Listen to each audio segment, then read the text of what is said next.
Good afternoon, everyone, and welcome back to Stories That Inspire Us, the author series. Today's guest, wow, let me just start out by saying, excuse me, she really is an amazing person to begin with. She has quite the extensive background. She is a holistic psychologist, a health and mindset and personal development expert, two-time best-selling author. One of her books, of course, which we will be discussing today, Trust Again, Overcoming Betrayal and Regaining Health, Confidence, and Happiness. And of course, she has her own podcast, which is in the top 1.5%. Wow. Her podcast is called From Betrayal to Breakthrough. Welcome, Dr. Debi Silber, to the Stories podcast. Thank you so much. You are so welcome. You know, when we think of betrayal, when I say that word, I think of hurt, I think of anger.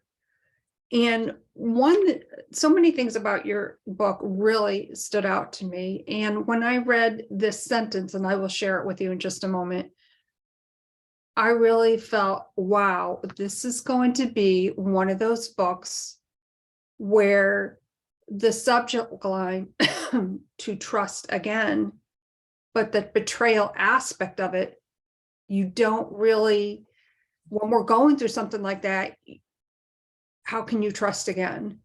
And what you wrote was to take the risk to love is to expose yourself to possible betrayal. That's pretty profound. And it's true. And this is why we are so hesitant after we've been betrayed. Our world has been so rocked. This is such a trauma to the body, to the mind, to the heart, that so often we feel we're better off closing ourselves off from the whole thing than to risk that again. That is so true, because, it doesn't have to be, the betrayal, which you refer to in your book, your personal experience, and of course, with the amazing story shared by the Fab 14, those are very personal and raw stories. Yeah. Think about it. It's the reason why betrayal just rocks us to our core is this is the person, these were the people we trusted the most. So, when the person you trust the most proves untrustworthy, who do you trust? When the one you run to, when other people are causing harm, is the one causing the harm, what do you do? It absolutely shatters everything you know to be real and true. And that was why one of the three of the discoveries made in my study was that betrayal is a very different type of trauma, because it feels so intentional. So we take it so personally. The entire self gets shattered. Rejection, abandonment, belonging, confidence, worthiness, trust.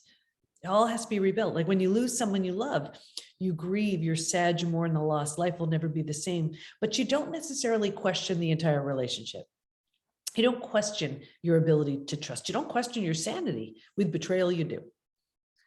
And not only obviously from an emotional standpoint, but a physiological, a health point, the stress that comes from going through something like that. Because as we go through something like that, we ask ourselves questions, why? We feel blindsided, like what the F just happened here?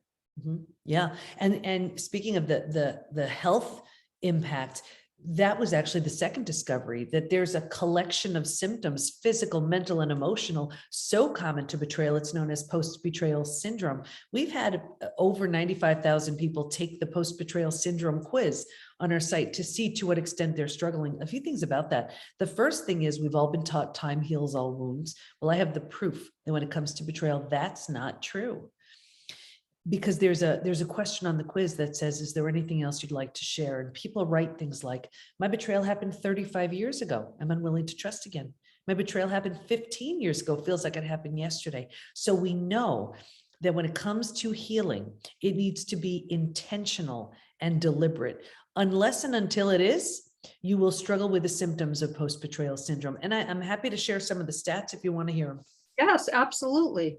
Sure. So now imagine men, women, just about every country is represented, just about every age group.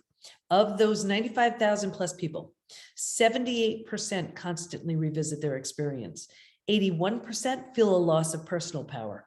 80% are hypervigilant. 94% deal with painful triggers.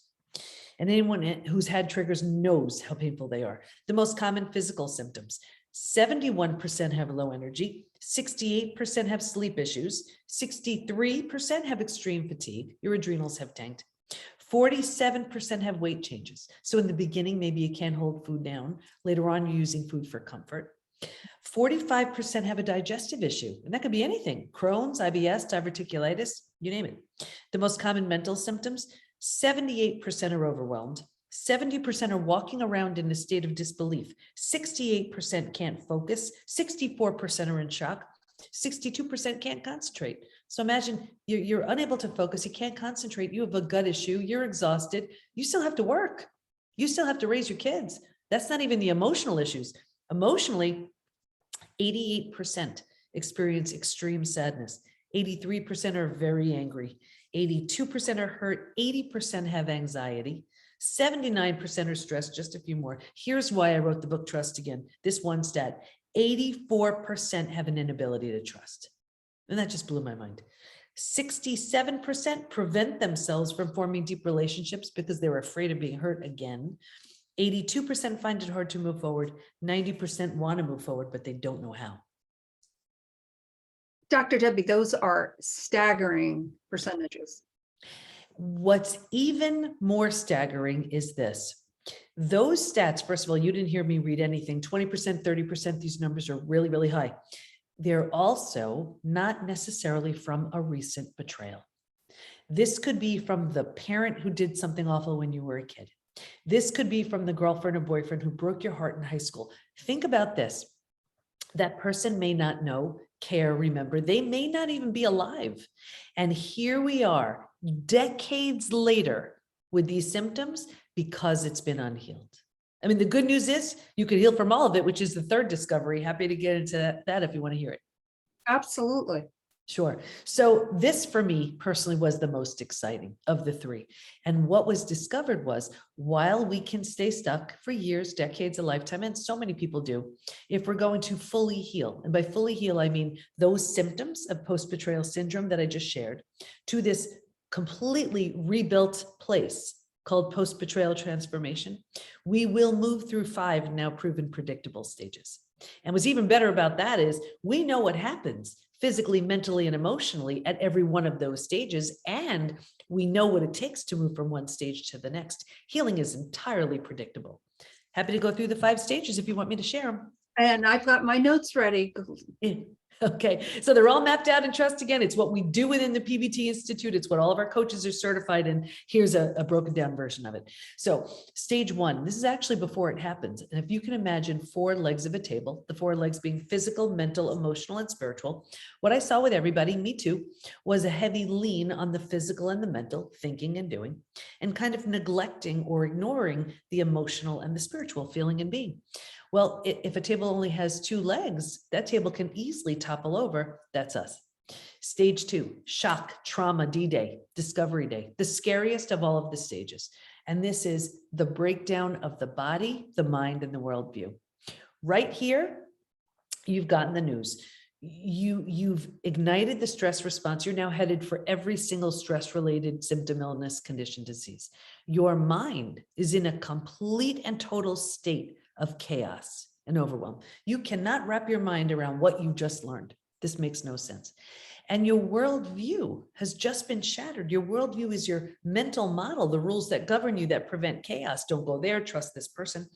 And in one earth-shattering moment, or series of moments, your entire worldview has been shattered. The bottom has truly bottomed out on you, and a new bottom hasn't been formed yet. So this is terrifying. But think about it. If the bottom were to bottom out on you, what would you do? You grab hold of anything or anyone to stay safe. and stay alive. And that's stage 3. Survival instincts emerge. It's the most practical out of all of the stages. If you can't help me, get out of my way. How do I survive this? Where do I go? Who can I trust? How do I feed my kids? Here's the trap though. Stage 3, by far, is the most common place we get stuck. And here's why. Once we've figured out how to survive our experience, because it feels so much better than the shock and trauma of where we just came from, we think it's good. We're like, okay, I got this. And because we don't know there's anywhere else to go, we don't know about stage 4 or stage 5. Transformation doesn't even start until stage 4. But because we don't know there's anywhere else to go, we park here, we plant roots here. We're not supposed to, but we do. And 4 things happen. The first thing is we start getting all those small self benefits. You know, like we get our story. We like our story. We get to be right. You know, we get someone to blame. We don't have to do the hard work of learning to trust again. Can I trust you? Should I trust you? I forget it. I'm not trusting anybody. So we plant deeper roots. And now that we're here longer than we should be, now the mind starts doing things like, you know, maybe you're not that great. Maybe you deserved it. Maybe this, maybe that. So we plant deeper roots.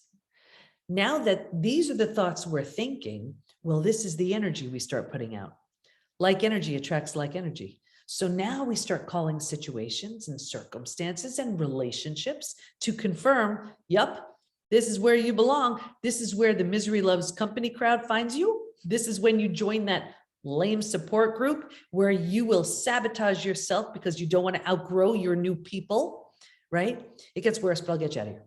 Because it feels so bad, but we don't know there's anywhere else to go, right here, we resign ourselves. We're like, this stinks, but you know, I have to get through my day. You know, I have to go to work. I have to feed my kids. So here's where we start numbing, avoiding, distracting.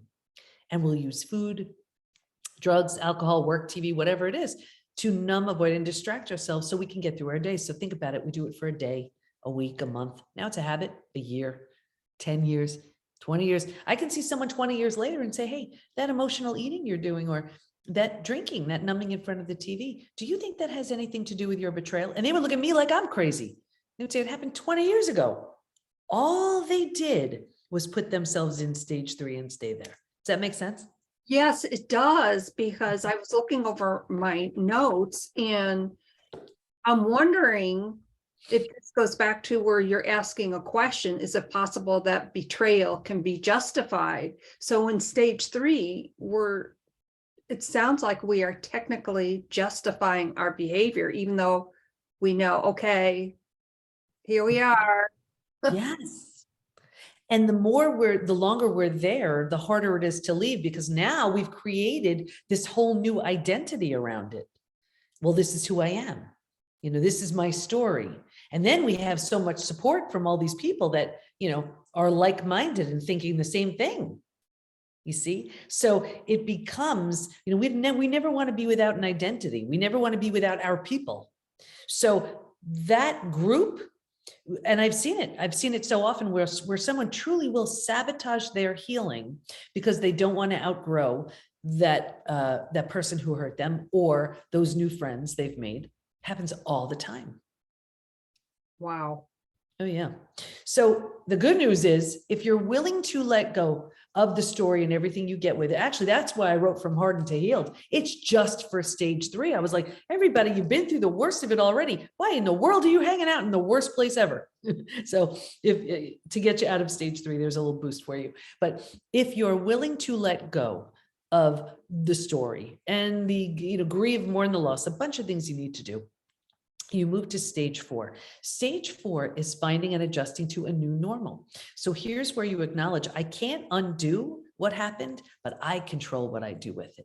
Just in that decision, you're turning down the stress response. You're not healing just yet, but at least you stop the massive damage you've been creating in stages 2 and stage 3. Stage 4 feels like if you've ever moved. If you've ever moved to a new house, office, condo, apartment, whatever, all your stuff's not there. It's not quite cozy yet, but you're like, okay, we can do this. It feels like that. But what's so interesting about stage 4 is if you were to move, you don't take everything with you. You know, you don't take the things that don't represent who you want to be. in this new space. And what I found was in this one spot, moving from stage 3 to stage 4, if your friends weren't there for you, you've outgrown them right here. You don't take them with you. So people say to me all the time, what the heck? I've had these friends 10, 20, 30 years. Is it me? Yes, it is. You're undergoing a transformation. And if they don't rise, they don't come. You've outgrown them. So very common to see that here. Once you've settled into this new mental space, you've made it cozy, you've made it home, you move into the 5th most beautiful stage. And this is healing, rebirth, and a new worldview. The body starts to heal. Self-love, self-care, eating well, exercise, stuff like that. You didn't have the head, you didn't have the bandwidth for that earlier. Now you do. The mind is healing. You're making new rules, you're making new boundaries based on the road you just traveled.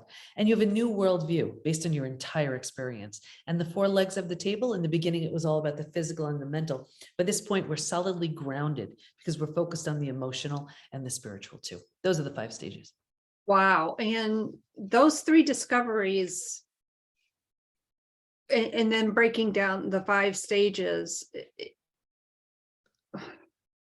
it really makes sense in the fact where one of your you're talking about human perspective. You know, we switch our perspective, we switch our mindset.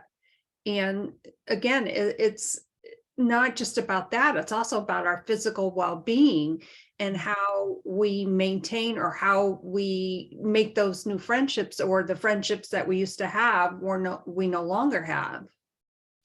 You are changing on every level. I mean, what we see in stage 4 and 5, that's where we'll see new relationships, either with the person who hurt them, it's a completely different relationship, or with someone new levels of health, new businesses. If I tell you how many businesses we've seen birthed when someone moves into stage 4 or 5, the PBT Institute, that was a stage 5 thing. You don't have access to all of this newness when you're sitting in your trauma or sitting in like survival. You just can't access it. So it's really common to see. We see even physical changes. People say all the time, you know, when you're in that stage 2 or stage 3, accelerated aging, for example.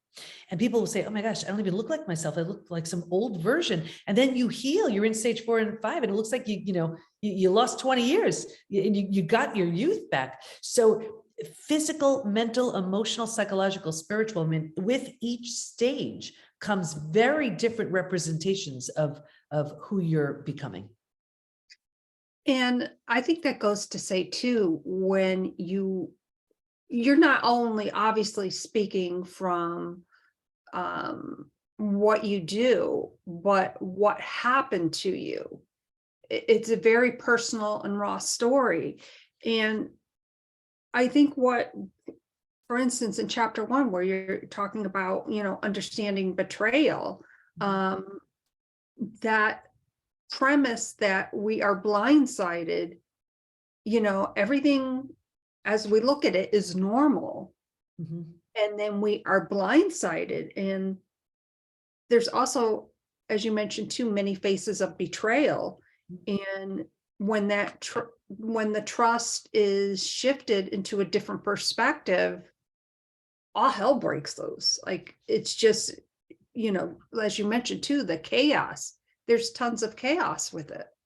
Well, because, I define betrayal as the breaking of a spoken or unspoken rule. And every relationship has them. And the way it works is the more you trust and the more you depend on that person, the deeper the betrayal. So for example, a child who's totally dependent on that parent and the parent does something awful, that's going to have a different impact than, let's say, your best friend sharing your secret, but still a betrayal. And when that agreement has been violated, it's a shock. It's a shock. Like, someone in a position of authority, the understanding is, I follow the rules, you'll, take care of me. Right. And then something happens and that's not the case. It could be something like siblings, when mom and dad get older, we'll be there for them. And then the day comes and where are they? It could be, in 2 coworkers, one takes credit for the idea or one steals the company funds. In marriage, it could be financial infidelity. It could be infidelity. It's truly, there are so many faces, and they're all very painful because we trusted this person. And I can obviously think of a very specific betrayal, which I won't go into right now. And as you were talking about that, it made me, as you mentioned, time does not heal all wounds. It's still there. It's very raw, but I've learned to, I guess, say, accept it for what it is. I can't change what happened, but I know for me, I have to move forward. And if it's still raw, it's unhealed. You know, like I have so many people say, no, I'm fine. I'm totally healed as long as I don't see them. That's not healed. You know, it's not healed. We move emotionally. It's sort of this trajectory, profound sadness. How can they do this? And then we move towards anger. How could they do this? Like, to me, you know, and then from there, we move to almost like a pity, like, really? That's what you have to do? And that's an important place, because that's when we've sort of taken ourselves out of the picture and we're looking at it, realizing it's not us, it's their behavior and their actions. And if we keep going through the healing, we move to compassion. Once you're in compassion, you're good. That's when you're healed. And that, as you mentioned, can take, in some cases, 35, 40 years. It only takes that long if you're not doing the work. If you move through the stages, I mean, in our high level program in the PBT Institute, it's 6 months. Wow. Mm-hmm. That is very profound. How can one look at a situation, their betrayal, Mm-hmm. and think that there is any positivity that may come out of it? Yeah. They will never think that from stage 2 and stage 3. You don't have access to that information just then. That's the kind of thing you see when you're in stage 4 and stage 5. And that's why we have a signature Betrayal to Breakthrough program, and all of our members move through it along with everything else that they do. And there are activities, experiential exercises we give them that are so not appropriate. Like if I say to someone in stage 2, what's the benefit of your experience? They want to punch me in the nose. But if I say that at a certain place, they realize, oh my gosh, you know what? I realized since then I have better boundaries in place. I trust my gut. I see that I was settling. I realized my worth. You know, it's all things like that. You don't have access to that when you're in your trauma. But as you move through, you realize it. And you realize, yes, I have the story. Look at my story. The most important people in my life all betrayed me. But the story I have now, if you're willing to let go of that story, you can have one that's so much better for you and everybody around you. And the letting go aspect of it, as you mentioned, you have to really work through those different stages and give yourself the grace and dignity to move through them. And it's very hard to do on your own. And it's because our mind is screaming, you know, thoughts that most often don't serve. And then, you know, also so often we protect the betrayer at our own expense. You know, or we'll sabotage ourselves for so many reasons. Like there were 3 groups in the study who didn't heal, for example. One had their story, they were sticking with it. You know, the next ran to the doctor who put them on a mood stabilizer or anti-anxiety medication, or were, you know, drinking, emotionally eating, whatever. They didn't heal. May have made the day a bit easier to get through. They didn't heal. The third group, this was the group where the betrayer had very little consequences. So they did all they could to put it, you know, behind them and turn the other cheek, whatever it was. I saw 2 things with this group. Well, first of all, they did that because of financial fear, not wanting to break up a family, codependency, religious reasons. That was a big one. I saw 2 things: a further deterioration of the relationship, and that group was the most physically sick. Your broken heart can't handle that. Yeah. And it is a broken heart is so true, physically. Oh yeah. And that's, we have so many people who come into the PBT Institute with broken heart syndrome. It's real. Who, you know, have such a shock to the heart. I mean, I tell a story in Trust Again. It's either in Trust Again or from Hardened Healed, a personal story about my heart on a physical level. And it's such a shock that we really need to move through it. You know, we have a saying in PBT, it's face it, feel it, heal it. And many people are unwilling to face it. Many people are unwilling to feel it, but that is the only way to heal. And the beauty is, you know, you come out as this healed, whole, healthy, confident, happy version of you. You know, it's like, think about the butterfly. Caterpillar doesn't just stick a pair of wings on, you know, and become the butterfly. It is willing to be deconstructed, emulsified, unrecognizable from anything it once was. Only because it went through that process does it get to be the butterfly. When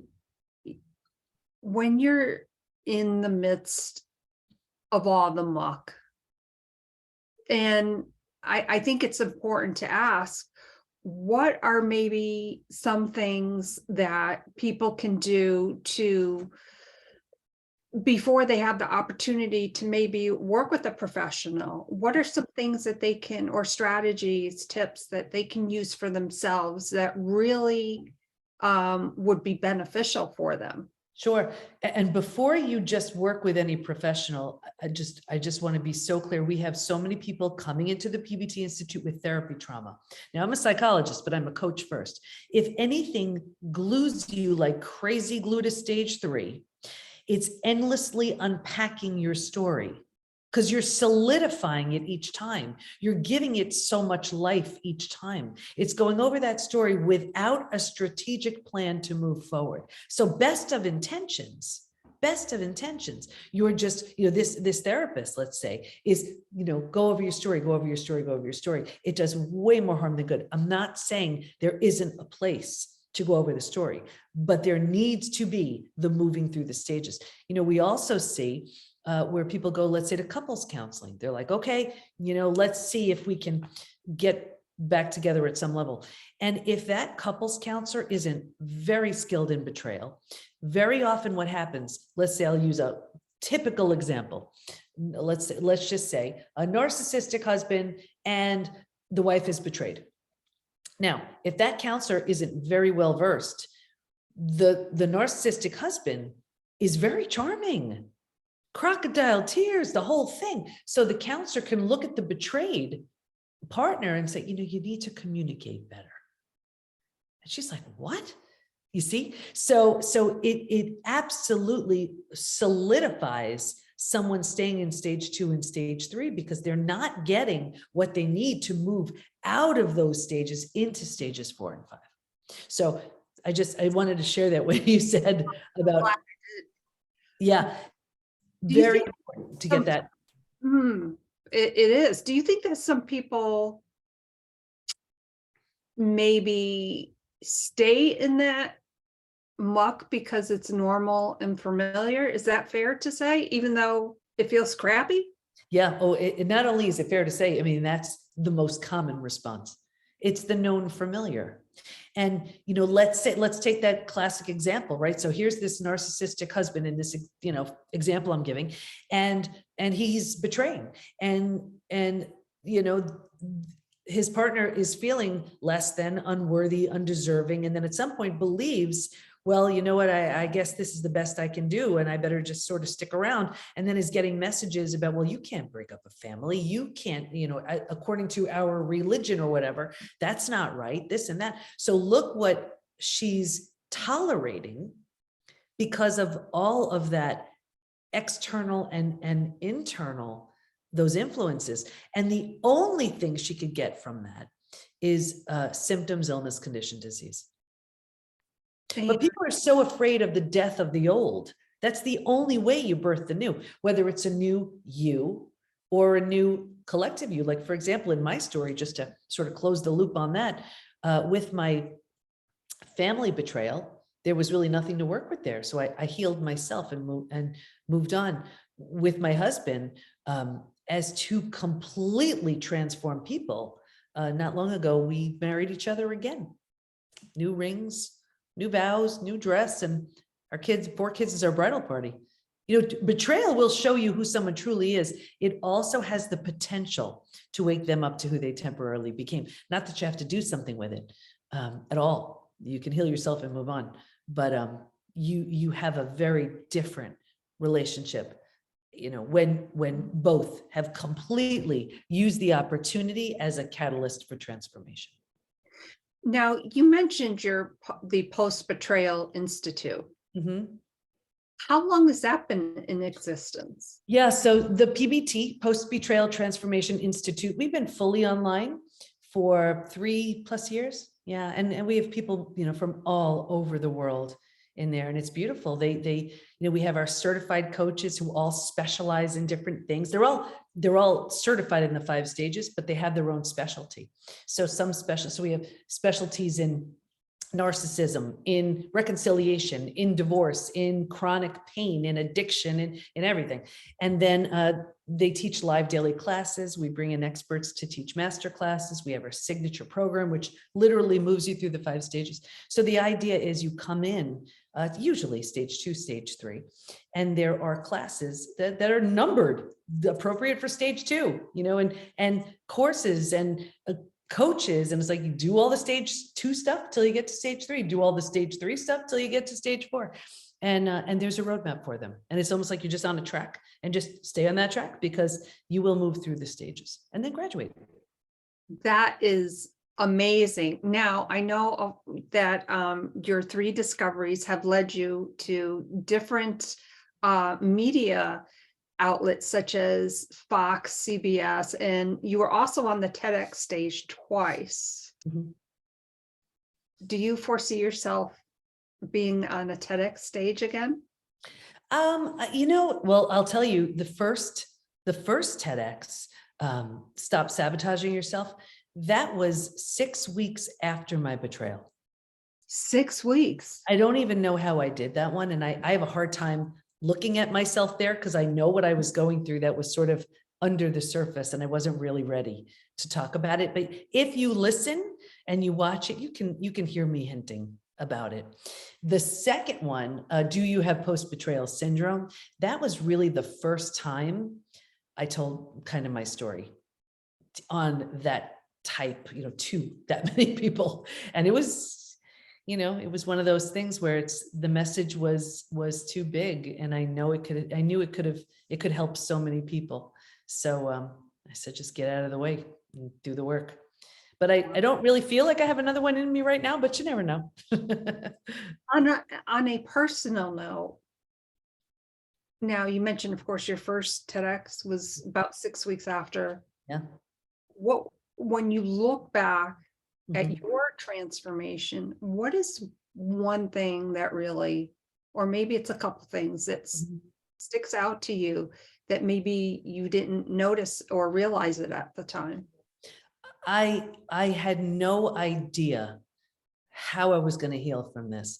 I just didn't. There wasn't a roadmap just yet. I didn't know, but I remember a moment.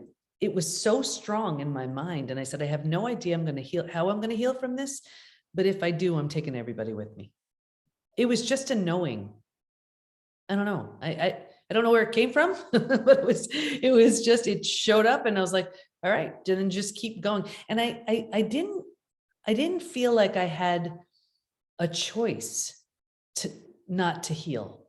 I mean, I had a business to run. I had 4 kids. I had 6 dogs. Like I had to just keep going. I didn't look at it like an option.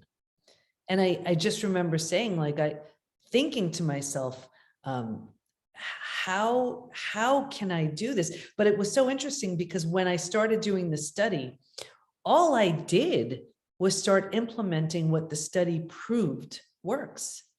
And if it didn't prove to work, I didn't do it. And if it did prove to work, I did. And it's so funny how the universe works, right? Like all of a sudden clients would come in who had been betrayed. I didn't bring in betrayed clients before that. And then clients kept coming in who had been betrayed and they were heavily medicated or just struggling in so many ways. And they were like, how are you doing that? I'm like, I don't know. I learned this. I'm doing it. I'm the guinea pig for my own study. And it worked. And then of course the 5 stages showed up and I'm like, well, you can't come up with 5 stages to healing and keep it to yourself. So I put that in a program and it blew up. And then everybody wanted to work with me. And I'm like, well, how do I replicate myself. So I created our certification program, and then that took off. And I was like, wait a second, I did the research. I know what works. I know what doesn't work. What would happen if I took everything that works and put it under one roof? That's the PBT Institute. Wow. I just got the chills thinking about that. From your own personal betrayal to the PBT. That's beyond inspiring. Thank you. I'm just doing something good with something painful. And it's nothing different. I mean, it's just a different situation. But when you think of someone who's teaching something, right, very often it's from their own struggle. Someone's teaching a new level of health because they couldn't get out of bed and created their own sort of concoction. You know, someone's creating financial wealth and success and they were broke, you know? So they've created sort of a way to do it, or a roadmap, and that's what they're sharing. And I kind of feel like we're obligated to do that. If we found a way out of something that can help the next person, how do you keep that to yourself? And I'm a really shy person, believe it or not, and very personal. So to share, this is the kind of story that gossip thrives on. But I was like, it just needs to be told. So. And it was told in such a way where you honor and respected your journey. And I can't wait to read the second book. Mm. Absolutely phenomenal book. Dr. Debi, do you, and I also want to welcome all of our, amazing listeners currently on the Wisdom Audio app. I see some familiar names, so thank you all so much for being here today. Do you have time to, maybe we can invite one of the guests, one of the listeners, maybe they have a quick question for you? Sure. Wonderful. Okay, Wisdom, we have time for one guest to come up on stage, maybe contribute to the conversation. Maybe you have a specific question for Dr. Debi. Here today, obviously, with Dr. Debi Silber, and we are chatting about her book, Trust Again and Betrayal. So I welcome you to come up on stage. As we're potentially waiting for someone to come up on stage, where can our listeners and viewers connect with you further, Dr. Debi? Thank you. Everything is at the PBT, as in post-betrayal transformation, thepbtinstitute.com. Okay, wonderful. And obviously I will make sure that all of that information, excuse me, is in the show notes. On a personal note for you, what is one goal for you, maybe associated with your business, that you maybe it's in the future and you can't wait to share it? What is one goal that you have for yourself? You know, I wish I could say we end betrayal. I doubt that's going to happen. So my runner-up to that is, if you have been betrayed, you don't need to waste another minute. You don't need to, it doesn't need to define you. You can heal from all of it. It's been proven, it's predictable. So just run yourself through. We have a 3-month program for the betrayed. We actually have a 3-month program for the betrayer. And so often, and this is the betrayer who realizes, I just blew up my life and I want to do everything I can to right the wrong, right? And to make up for it. And very often now what's been happening is we have one partner going through the 3-month, it's called Reclaim, for the betrayed.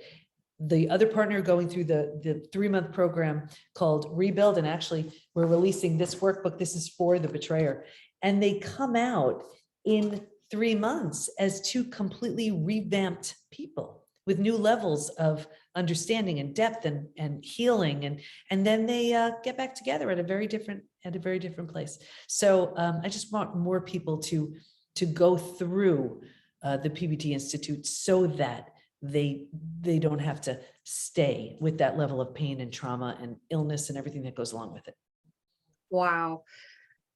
This has been such an amazing podcast, Dr. Debi. I think we only just scratched the surface. I hope that you will definitely consider coming back again, because we have so much more to chat about. Thank you. You know, everyone, there's always a story of betrayal that really knocks our foundation off. But know that if you know of anyone going through this situation, if you yourself are going through this situation, or you have been the betrayer and you want to reach out to Dr. Debi, please do not hesitate to get in contact with her. She has amazing programs in hand that can really direct you through that process. And also, remember, if you have a story to share, chances are your story needs to be shared in such a way where it inspires others. That's what Stories is all about. My name is Janice Malillo, the host of Stories That Inspire Us. Today, blown away, inspired by my amazing guest, Dr. Debi Silber. Thank you, Dr. Debi. Thank you so much. You are so welcome. Bye for now, everyone.